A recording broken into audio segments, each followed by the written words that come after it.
Assalamualaikum warahmatullahi wabarakatuh.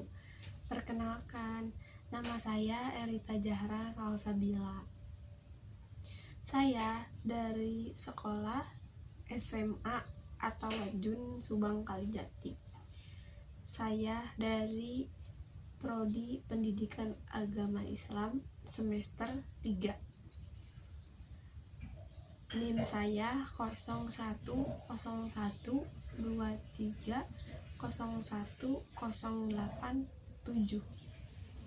Di sini saya sedikit menjelaskan tentang kedudukan Al-Quran dan Sunnah dalam pendidikan Islam. Apa yang dimaksud dengan namanya itu ilmu pendidikan Islam? Jadi ilmu pendidikan Islam itu adalah proses belajar dan mengajar seseorang agar menjadi seseorang yang lebih dewasa, menjadi lebih baik lagi gitu. Contohnya itu dalam ilmu pendidikan Islam ada kita harus menerapi tentang pelajaran Al-Quran dan hadis gitu. Jadi kita tuh harus belajar maknanya gitu, harus belajar ayatnya juga, harus mempelajari aspek-aspek moralnya, aspek-aspek kehidupannya gitu.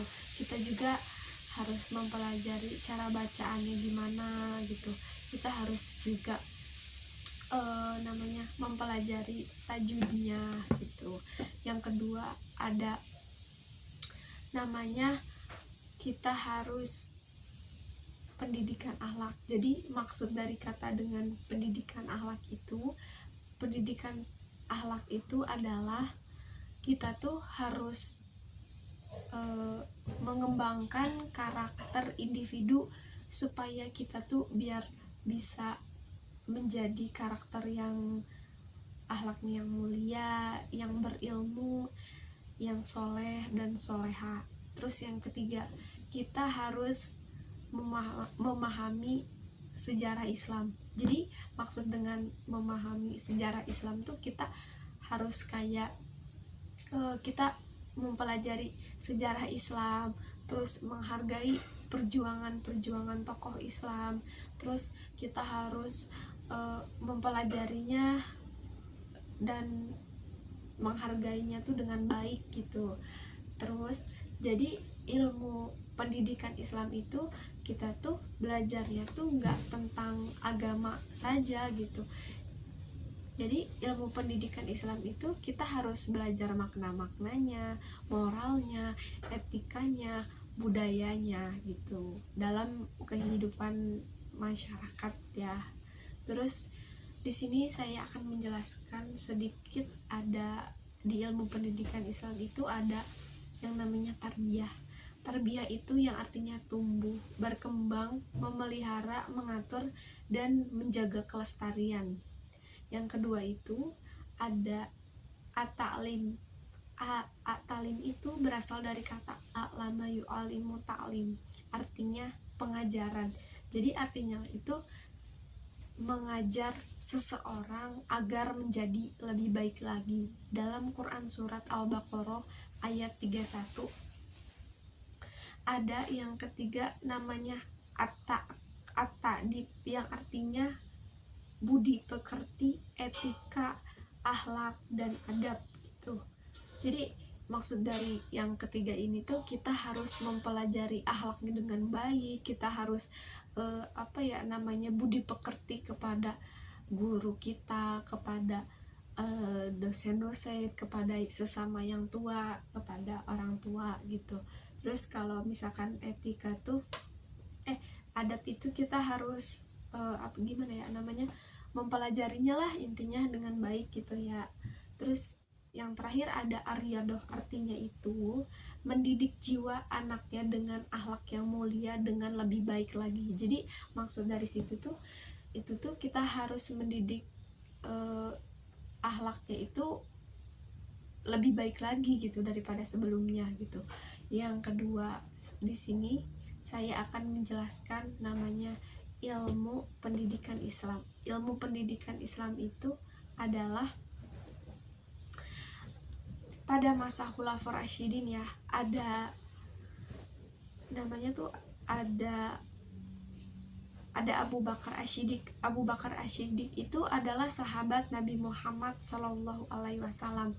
Nah, pada masa kepemimpinannya itu Abu Bakar Asy-Siddiq itu beliau tuh memimpin sama Nabi Muhammad SAW itu buat berperang gitu di Jazirah Arab. Yang kedua itu ada Umar bin Khattab. Jadi Umar bin Khattab itu apa sih namanya, yang terkenalnya itu sebagai adil dan kebijaksanaan gitu dalam tokoh itu gitu. Terus dia tuh terkenal dalam administrasi, dalam astronomi Islam. Jadi di sini tuh kayak mempelajari ekonominya gitu. Terus beliau juga, Utsman bin Affan juga wafatnya juga mati karena ada konflik internal yang akhirnya berujung pada kematian. Terus ada keempat, namanya Ali bin Abi Thalib. Ali bin Abi Thalib itu terkenal itu khalifahnya itu sebagai dalam ilmu Islamnya, dalam ilmu agamanya, terus dia tuh tegas gitu. Terus masa kepemimpinannya itu konfliknya itu diwarnai dengan ujungnya tuh kematian, dengan ada konfliknya internal gitu. Terus kejayaan masa Khulafaur Rasyidin itu ada ekonominya itu kayak ada pembangunan, terus infrastruktur, perdagangan gitu. Terus ada ilmu pengetahuan itu kayak ada pembukaan perpustakaan dan pusat berbagai wilayah dan pusatnya gitu. Yang ketiga ada ekonomi. Yang keempat ada konfliknya itu diwarnai dengan ujungnya tuh kematian, dengan ada konfliknya internal gitu. Terus kejayaan masa Khulafaur Rasyidin itu ada ekonominya itu kayak ada pembangunan, terus infrastruktur, perdagangan gitu. Terus ada ilmu pengetahuan itu kayak ada pembukaan perpustakaan dan pusat berbagai wilayah dan pusatnya gitu. Yang ketiga ada ekonomi. Yang keempat ada politik. Yang kelima ada agama. Jadi manfaatnya itu Khulafaur Rasyidin itu pentingnya kepemimpinan yang adil dan bijaksana. Yang kedua tuh ada kebersamaan dan persatuan umat Islam. Yang ketiga menjalankan ajarannya Islam kepada kehidupan masyarakat dalam keimanan dan ketakwaan. Terus di sini saya akan menjelaskan tentang pendidikan apa sih pendidikan.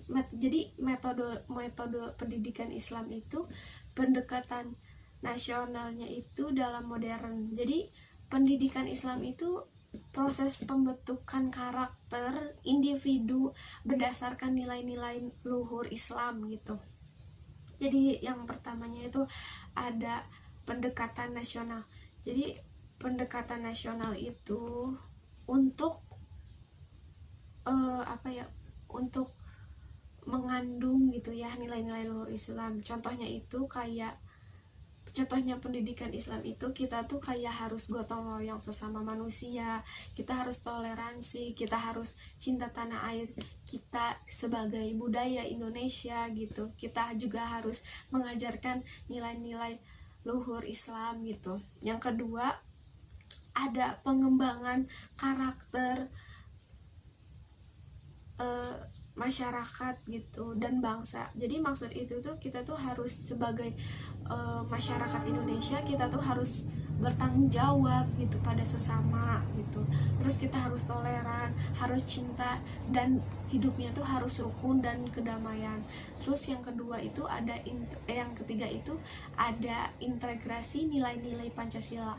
Jadi di sini tuh saya akan menjelaskan bagaimana pentingnya kita harus gotong royong, bagaimana kita harus namanya cinta tanah air, kita mengajarkan nilai-nilai agama dengan baik dan benar gitu.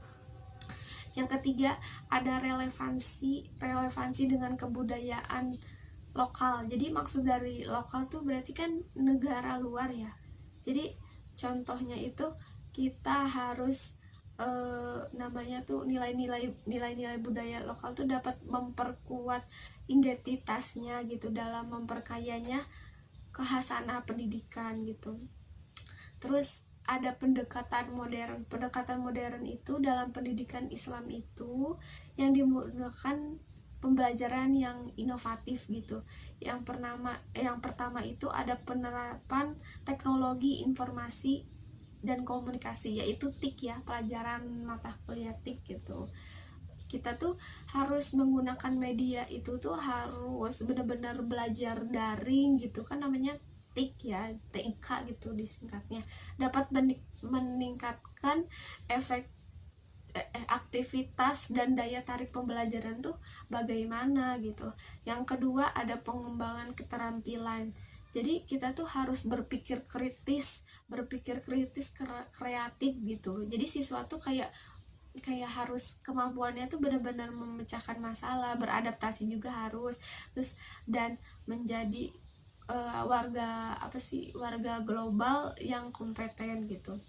Terus yang ketiga ada pendekatan modern dalam Islam, menempatkan jadi sebagai siswa itu kita tuh harus kayak mengembangkan potensi diri kita gitu. Jadi kita kalau misalkan belajar di sekolah ataupun di universitas gitu, kita harus benar-benar meningkatkan dengan baik, dengan kita kayak contohnya ya, kita harus memerhatikan gurunya, terus menghargainya gitu. Terus kita harus kayak belajar etikanya, belajar